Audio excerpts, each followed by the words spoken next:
याकूब अपने सपने में एक सीढ़ी देखता है। चलिए उस सपने के अर्थ को हम समझते हैं इस वीडियो में।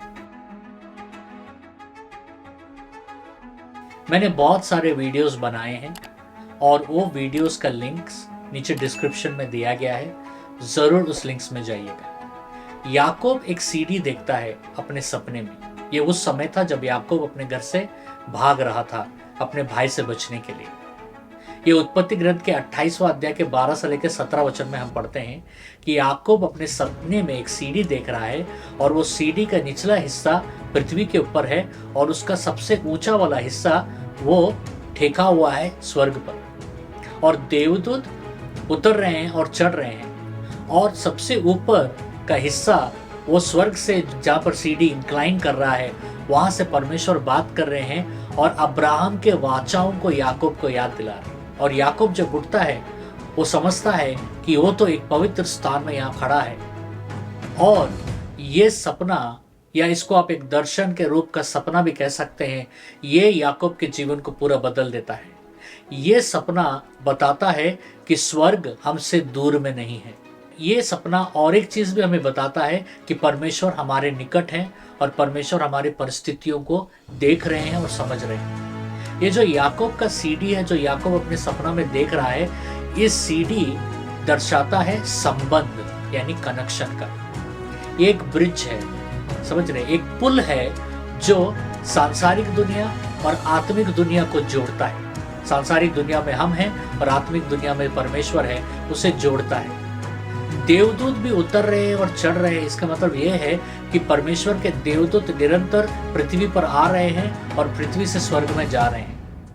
ये क्या बताता है? ये बताता है कि परमेश्वर खाली बैठे नहीं है, या देवदूत खाली बैठे नहीं है, वो निरंतर काम कर रहे हैं परमेश्वर के संतानों को बचाने के लिए, चलाने के लिए, अगुवाई देने के लिए। ये सपना हमें बताता है कि परमेश्वर का उपस्थिति हमारे जीवन में, हमारे पास में ही है।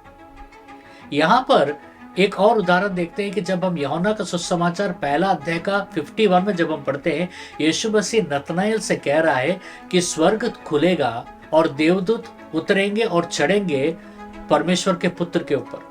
तो इस वचन से हमें क्या पता चलता है कि वो सीढ़ी जो याकूब ने देखा, वो सीढ़ी कौन है? वो सीढ़ी स्वयं यीशु मसीह है।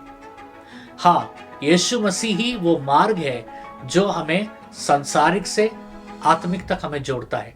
बाइबल कहता है कि सिर्फ यीशु के द्वारा ही परमेश्वर तक हम पहुंच सकते हैं। तो यीशु मसीह का उपस्थिति हमारे जीवन में कैसे आता है? जब हम उनको अपना उद्धारकर्ता मानते हैं और स्वीकार करते हैं। और ये जो सपने हैं, ये सपनों के माध्यम से वो कनेक्शन जो स्वर्ग से बन रहा है, यानी परमेश्वर बताते हैं कि स्वर्ग के संबंधित चीजों को वो सपनों के माध्यम से हमें बताते हैं, हमें चलाते हैं, और हमारे वास्तविक जीवन में हम जिस दौर से गुजर रहे हैं उससे वो परिचित है, और कैसे उस संबंध से बाहर निकलना है, उस संघर्ष से बाहर निकलना है, वो परमेश्वर हमें सपनों के माध्यम से बताते हैं।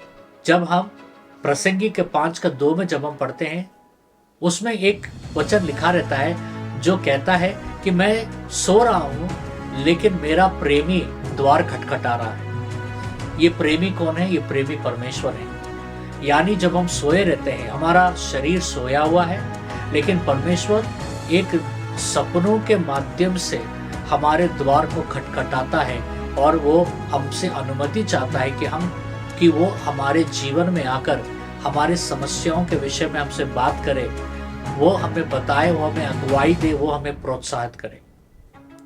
तो याकूब का सीढ़ी हमें ये बताता है कि परमेश्वर का उपस्थिति हमारे करीब है।